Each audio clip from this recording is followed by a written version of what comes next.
My daughter sat at a table full of kids eating chicken tenders and macaroni. In front of her was a paper plate with 6 saltine crackers and a cup of tap water. I watched from across the reception hall as every other child at that table picked up their forks and started eating. Maisie just sat there, her little hands in her lap, staring down at those crackers like she was trying to figure out what she did wrong. She was 8 years old. She was wearing the lavender flower girl dress we had picked out together 3 months earlier. She had walked down that aisle and thrown rose petals for her uncle just 2 hours before. And now she was sitting in a room full of 200 people, watching everyone eat while she got nothing but saltines and tap water. My name is Corinne Belford. I am 34 years old and I work as a pediatric nurse at a children's hospital in Columbus, Ohio. I have spent my career caring for sick kids, advocating for them, making sure their needs are met even when their own parents are too exhausted or overwhelmed to fight. But that night, at my own brother's wedding reception, I failed to protect the one child who matters most to me. The man getting married was my younger brother, Trent. He is 29, 5 years younger than me, and for most of our lives, he was my best friend. We grew up in the same small house, shared the same inside jokes, and promised each other that no matter what happened, we would always have each other's backs. When my marriage fell apart 2 years ago, Trent was the one who showed up at my apartment with moving boxes and pizza. He helped me pack my entire life into a U-Haul and never once made me feel like a failure. He adored Maisie. Every Sunday, he would take her out for ice cream. She called him her favorite uncle, even though he was her only uncle. They had a special handshake that took them 3 months to perfect. When Trent got engaged, Maisie cried happy tears and asked if she could be the flower girl. He said yes before his fiancée could even respond. His fiancée, Waverly Odom. 27 years old, event coordinator by profession, and the woman who planned every single detail of that 200-person wedding. The flowers, the seating arrangements, the menu, the playlist, the napkin folds. Nothing happened at that reception without her approval, and that is how I knew, the moment I saw those crackers on my daughter's plate, that it was not an accident. Maisie has food allergies, dairy and gluten. It is not life-threatening, but it is serious enough that eating the wrong thing means stomach cramps, headaches, and hours of misery. I had called Waverly 6 months before the wedding to make sure the caterer knew. I sent a follow-up email 4 months out. I mentioned it again at the bridal shower. Every single time, Waverly assured me it was handled. "Corinne, I am coordinating a 200-person wedding," she said during that phone call, her voice dripping with the kind of sweetness that has a sharp edge underneath. "I think I can manage one little girl's plate." I believed her. Or maybe I just wanted to believe her because the alternative meant admitting that my brother was about to marry someone who would deliberately exclude an 8-year-old child. I walked across that reception hall, past the white linen tables and the centerpieces full of peonies, and I found the coordinator. Her name was Denise. She was holding a clipboard and directing servers toward the buffet station. "Excuse me," I said, keeping my voice calm even though my heart was pounding. My daughter was supposed to have a special meal for her allergies. She just received crackers and water. Denise looked at me with polite confusion. "What is the child's name?" "Maisie Belford." She flipped through pages on her clipboard, scanning the meal list. Then she stopped. Her expression changed. She looked uncomfortable, like she had just stumbled into something she wanted no part of. "I am sorry, ma'am. She is not on the meal list." "That is not possible. I spoke to the bride personally." Denise hesitated. Then she pulled out a seating chart and showed it to me. There was Maisie's name written in a little box at the kids' table, and next to it, in handwriting I recognized immediately, was a note.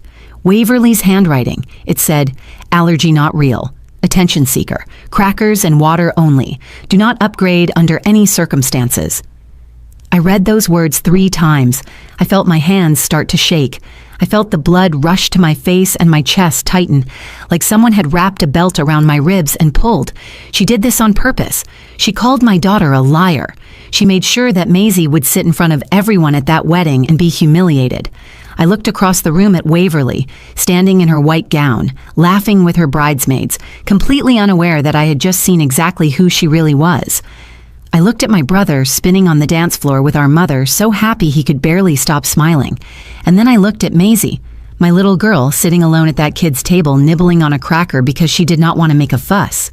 In that moment, I had a choice. I could march across that dance floor, grab the microphone, and tell every single person in that room what kind of woman Trent had just married. I could flip a table. I could scream. I could make sure Waverly's perfect wedding became a disaster she would never forget. But I did not do any of those things.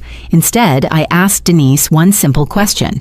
Can I take a photo of this seating chart for my records? She nodded. I pulled out my phone, made sure Waverly's handwritten note was perfectly visible, and took the picture. I did not cause a scene that night. I did not say a single word to Waverly. I smiled for photos. I clapped during the speeches. I hugged my brother and told him I was happy for him, but that photo never left my phone.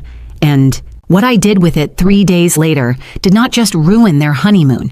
It ended their marriage before it even started, destroyed Waverly's reputation, and exposed a secret that my brother never saw coming. This is the story of how 6 saltine crackers and a cup of water brought down an entire wedding. To understand why that seating chart broke something inside me, you need to understand what my brother and I used to be. Trent and I grew up in a 3-bedroom house in a quiet suburb outside Columbus.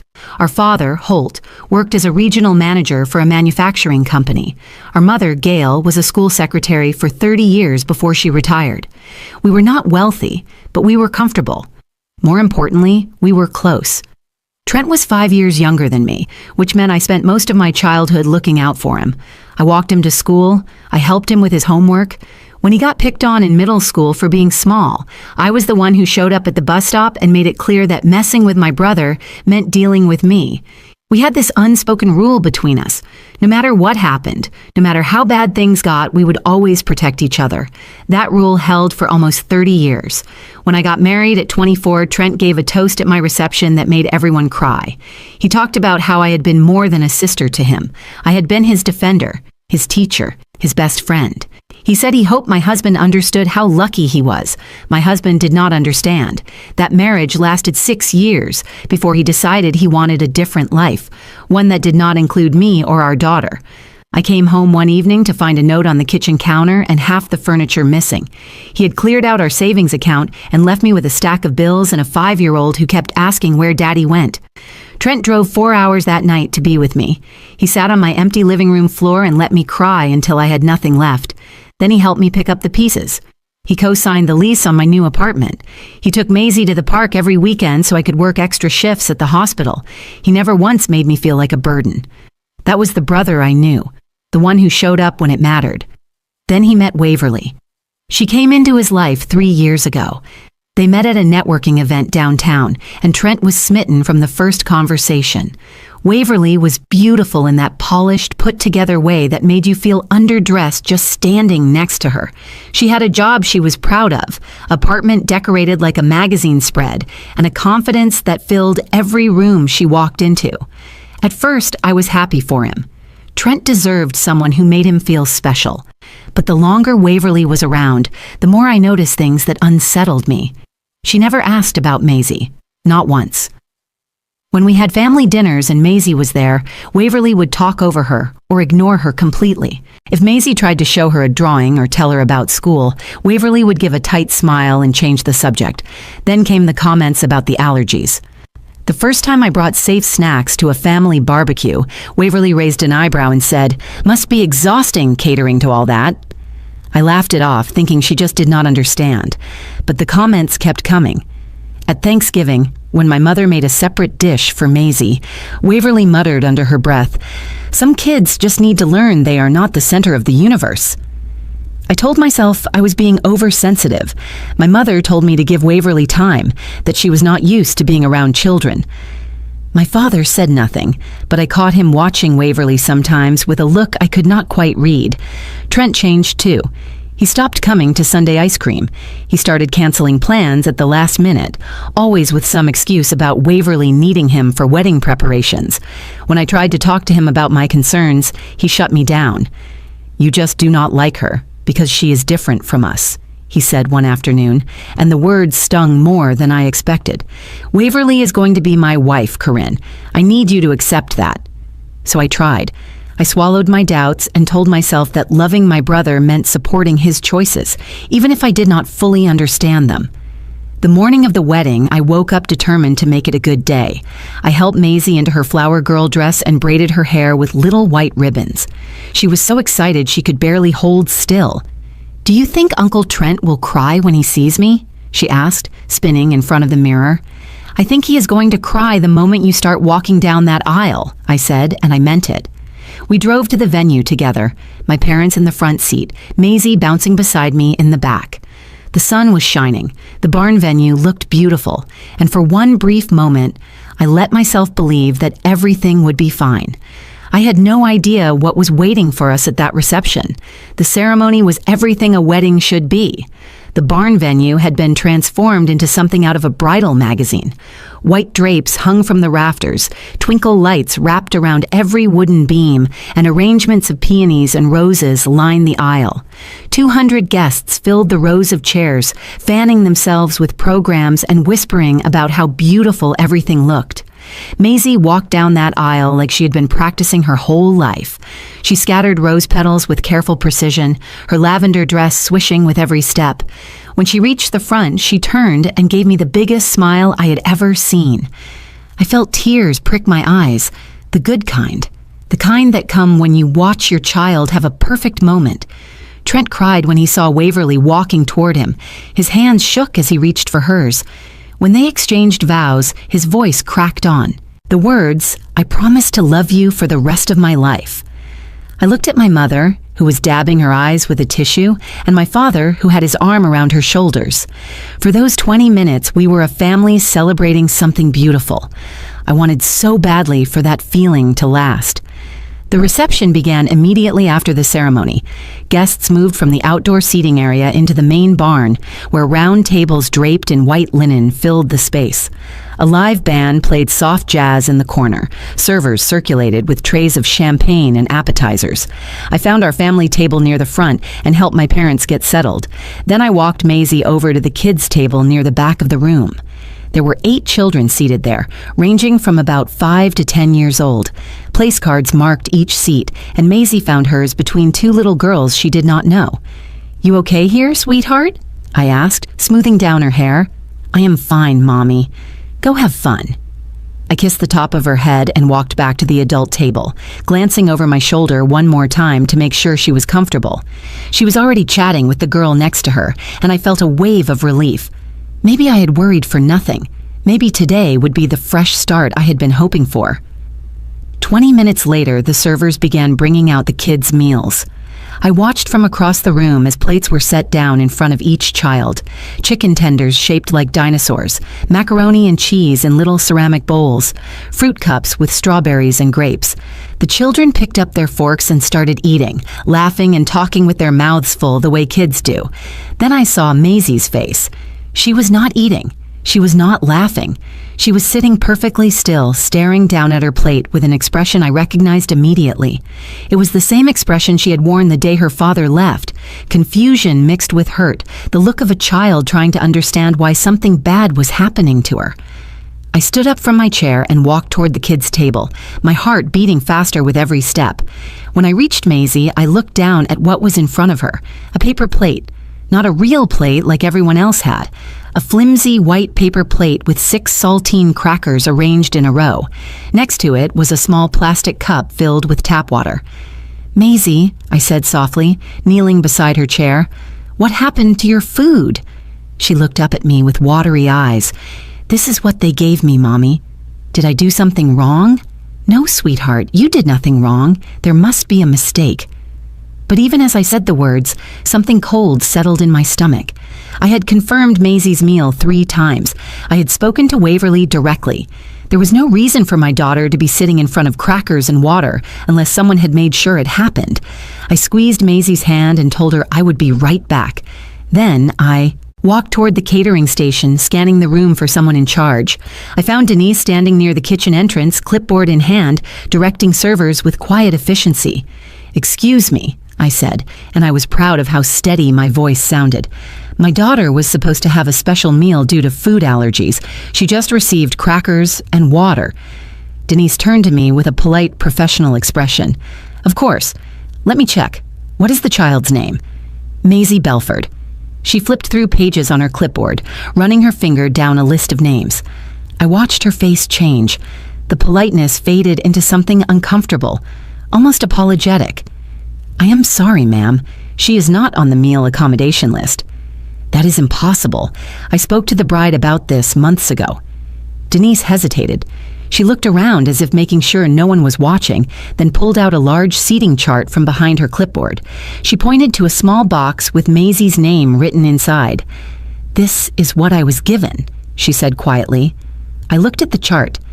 Next to my daughter's name, in handwriting I knew as well as my own, was a note written in blue ink. Waverly's handwriting. The words burned into my memory the moment I read them. "Allergy not real. Attention seeker. Crackers and water only. Do not upgrade under any circumstances." I read it again, and again. My hands trembled. My vision blurred at the edges. She had done this on purpose. She had deliberately humiliated my child in front of 200 people, and she had put it in writing. I stood there holding that seating chart, and everything inside me wanted to explode. My hands were shaking so badly I could barely keep my grip on the paper. My jaw was clenched so tight, my teeth ached. Every protective instinct I had was screaming at me to march across that dance floor, grab Waverly by her perfectly curled hair, and drag her in front of every guest so they could see exactly what kind of person she really was. I could picture it so clearly, the gasps, the chaos, the look on her face when she realized her perfect wedding had just become a disaster. I wanted her to feel even a fraction of the humiliation she had inflicted on my daughter. But then I looked across the room at Maisie. She was still sitting at that kid's table, nibbling on a cracker, trying so hard to be invisible. The other children were laughing and eating, completely unaware that the little girl beside them had been singled out and shamed. Maisie kept her head down, her shoulders hunched, making herself as small as possible. If I caused a scene, every eye in that room would turn to her. She would become the center of attention for all the wrong reasons. People would whisper about her for years. The girl whose mother lost her mind at a wedding, the girl with the fake allergies. Whatever story Waverly spun would follow Maisie long after this night ended. I could not do that to her. I would not let Waverly turn my daughter into a spectacle. So I made a different choice. I took a slow breath and loosened my grip on the seating chart. I looked at Denise, who was watching me with nervous eyes, clearly bracing herself for whatever came next. "Can I take a photo of this for my records?" I asked. My voice came out calm, almost pleasant, and I surprised myself with how steady it sounded. Denise blinked. She had obviously expected yelling, accusations, demands to speak with someone in charge. A polite request for a photograph was not what she had prepared for. "I suppose that would be fine," she said cautiously. I pulled out my phone and held it over the seating chart. I made sure Waverly's handwritten note was perfectly centered in the frame. I took 3 photos from different angles, checking each one to confirm the words were clearly legible. Then I handed the chart back to Denise. "Thank you," I said. "Now, is there any way the kitchen could prepare something simple for my daughter? Plain grilled chicken and steamed vegetables? Nothing with dairy or gluten?" Denise nodded quickly, clearly relieved that I was not making a scene. "I will see what I can do. Give me 10 minutes. I thanked her again and walked back to the kids' table. I pulled up a chair beside Maisie and sat down, putting my arm around her shoulders. "Hey, sweetheart, good news. They are making you a special plate right now. It is going to be way better than what everyone else got." Maisie looked up at me, and I could see the questions in her eyes. She knew something was wrong. Kids always know more than we think they do. "Why did I get crackers, Mommy?" I had to think fast. I was not going to lie to her, but I was also not going to burden her with the full truth. Not tonight. Not when she was supposed to be celebrating. "There was a mix-up with the food orders," I said, smoothing her hair back from her face. "It happens sometimes at big parties, but they are fixing it right now, okay? You did nothing wrong." She studied my face for a moment, then nodded slowly. "Okay, Mommy." 10 minutes later, a server appeared with a real plate of grilled chicken and steamed broccoli. Maisie's face lit up, and she dug in like she had not eaten in days. I sat with her through the entire meal, ignoring the speeches and the first dance and the cake cutting happening across the room. Later that evening, after Maisie had finished eating and joined the other kids on the dance floor, I found my father standing alone near the bar. He was nursing a glass of whiskey and watching Trent spin Waverly around to some slow song. "Dad, I said quietly. "I need to talk to you." He turned to look at me, and something in my expression must have alarmed him. He set down his drink immediately. "What happened?" "Not here, not tonight, but tomorrow morning I need you and Mom to come to my apartment. There is something I have to show you." "Corinne, you are scaring me. Just tell me." I shook my head. "If I tell you now, you will not be able to hide it. Trent will know something is wrong. I need you to trust me and wait until tomorrow." My father searched my face for a long moment. We had always understood each other, he and I. He knew I was not the dramatic type. He knew I would not ask him to wait unless it was serious. "First thing tomorrow," he said finally. "I will be there." I nodded and squeezed his hand. Then I walked back to the reception, plastered a smile on my face, and spent the rest of the night pretending everything was fine. I hugged Trent before he and Waverly left for their honeymoon. I told him I was happy for him. I waved as their car pulled away, tin cans rattling behind it. "Just married," painted on the back window. And the whole time, that photo sat in my phone like a ticking bomb. My parents arrived at my apartment at 8 the next morning. I had barely slept. Every time I closed my eyes, I saw those words on the seating chart. Allergy not real. Attention seeker.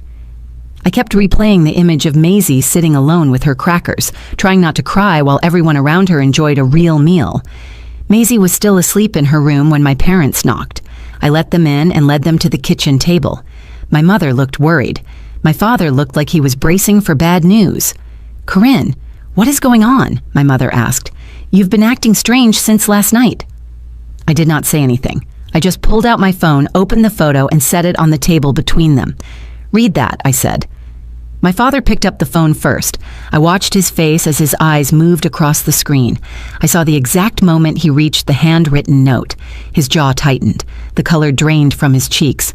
When he looked up at me, there was something in his eyes I had never seen before. Cold, quiet fury. "What is this?" he asked, his voice dangerously low. "That is the seating chart from the reception. That note next to Maisie's name is in Waverly's handwriting. She made sure my daughter got crackers and water instead of a real meal. She called her an attention seeker. She did it on purpose." My mother took the phone from my father's hands. She read the note once, then again, then a third time. Her lips pressed together so tightly they turned white. "She wrote this about Maisie?" my mother whispered. "About an 8-year-old child?" "Yes, Mom, she deliberately humiliated your granddaughter at her own uncle's wedding." The kitchen went silent. I could hear the clock ticking on the wall and the distant sound of birds outside the window. My parents looked at each other, having one of those wordless conversations that couples develop after 40 years of marriage. Then my father stood up. "Where are you going?" my mother asked. "To my office. I need to make some phone calls." He walked out of the kitchen, and I heard his footsteps heading down the hall. My mother and I sat in silence until he returned. 15 minutes later, his face was set like stone. "I just called the bank," he said. "The $40,000 I gave them for the wedding included a $10,000 honeymoon fund that was supposed to transfer to their joint account this morning. I stopped it." "Holt," my mother started. "No, Gail, I will not fund a single dollar for a woman who treats our granddaughter like dirt. That money was a gift for my son and his wife. Waverly is not the wife I thought she was." He was not finished. He sat back down at the table and picked up his own phone. "I am sending this photo to Waverly's parents." My mother gasped. "You cannot do that. It will cause a war." "Good," my father said. "They should know who their daughter really is." He typed out a message, attached the photo, and hit send before anyone could stop him. The text was simple and devastating. "This is the seating chart from last night's reception. Your daughter wrote that note about our 8-year-old granddaughter. I thought you should see the kind of person she really is." The fallout was immediate. Within 2 hours, Waverly's mother called our house. I was not there for the conversation, but my mother told me about it later. Waverly's mother was horrified and embarrassed. She had seen the handwriting. She knew it was authentic. She could not defend what her daughter had done, and she did not try. By the end of the day, the photo had spread through both families. Aunts, uncles, cousins. Everyone saw it. Everyone read those words. The carefully constructed image Waverly had built for herself began to crumble. 3 days into the honeymoon, my phone rang. It was Trent. His voice sounded hollow, like someone had reached inside him and scooped out everything that made him who he was. "Is it true?" he asked. "Did Waverly really write that about Maisie?" "Yes, Trent. I have the photo. Denise confirmed everything. Your wife called your 8-year-old niece an attention seeker and made sure she got crackers while every other child ate a real meal." Silence stretched across the line. I could hear waves in the background. He was probably standing on some beautiful beach in Cancun, surrounded by paradise, and his whole world was falling apart. "I need to see it," he finally said. "Send me the photo." I sent it. I waited. 10 minutes later, he called back. "We are coming home early," he said. "I need to see that chart in person. I need to talk to Denise myself." "Trent, I am so sorry. Do not apologize. You are not the one who did this." When he got home, he confronted Waverly. She tried everything. She said I had edited the photo. She said Denise was lying. She said the whole family was conspiring against her because they had never accepted her. But Trent had already called the venue. He had already spoken to Denise. He had already seen the original seating chart with his own eyes. There was no lie big enough to bury the truth. 3 weeks after the wedding, Trent filed for an annulment. He came to my apartment the night he made the decision. Maisie was already in bed, and he sat at my kitchen table with his head in his hands, looking like a man who had aged 10 years in 21 days. "I keep thinking about all the signs I missed," he said. "The little comments she made about Maisie, the way she rolled her eyes whenever you brought up the allergies.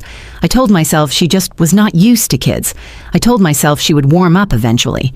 He looked up at me and his eyes were red. "She was never going to warm up, was she?" "No," I said quietly. "I do not think she was." Trent told me what happened when he confronted her in Cancun. At first, Waverly denied everything. She cried and said I had manipulated the photo, that I had always hated her, that I was jealous of their happiness.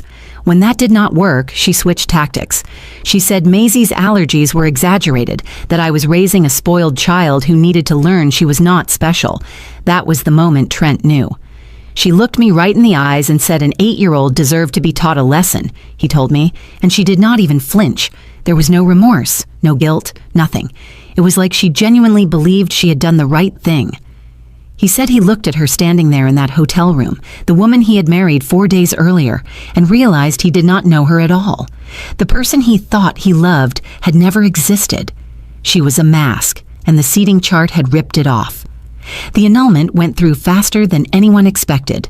Waverly did not contest it.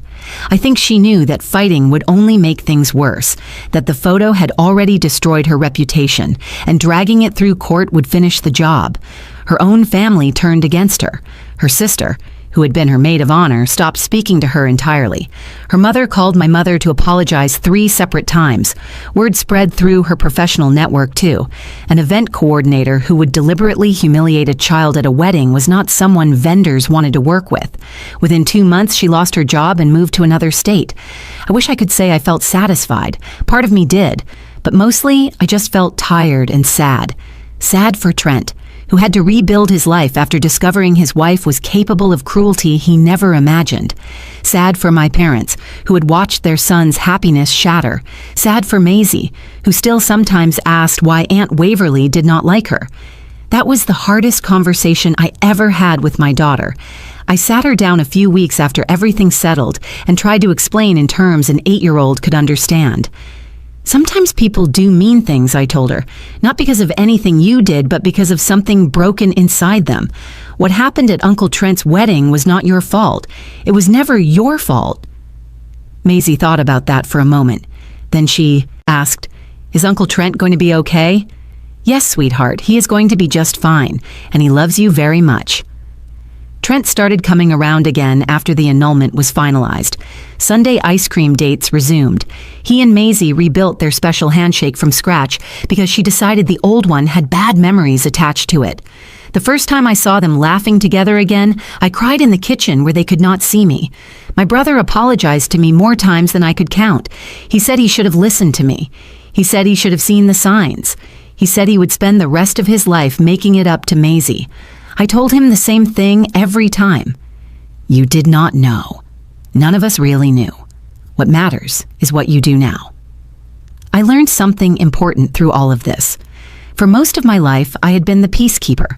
I smoothed things over. I bit my tongue. I told myself that keeping the family happy was more important than standing up for what was right. But silence is not peace. Silence is permission. When someone hurts your child and you say nothing, you are telling them it is acceptable to do it again. You are teaching your child that their pain does not matter enough to fight for. I did not flip a table at that wedding. I did not grab a microphone and expose Waverly in front of 200 people. But I also did not let it go. I documented the truth.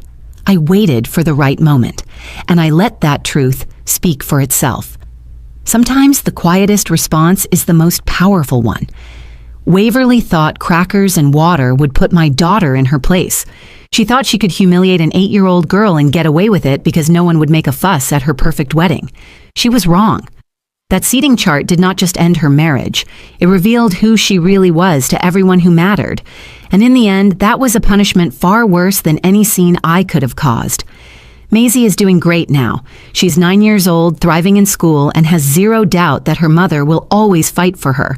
Trent is healing. My parents are closer than ever, and our family learned that protecting each other means telling the truth, even when it is hard, especially when it is hard. If you are watching this and you have ever stayed silent to keep the peace, I want you to know something. Your voice matters. Your child's dignity matters. And sometimes a single photograph can change everything. Thank you for watching this story all the way to the end. If it moved you, if it made you think, or if you know someone who needs to hear this message, please share this video with them. Drop a comment below and tell me what you would have done in my situation. I read every single comment and I would love to hear your thoughts. If you are new to this channel, hit that subscribe button and click the notification bell so you never miss another story. We share real stories about real people standing up for themselves and the ones they love. Until next time, remember this: the truth always finds a way, and sometimes all it takes is one photograph.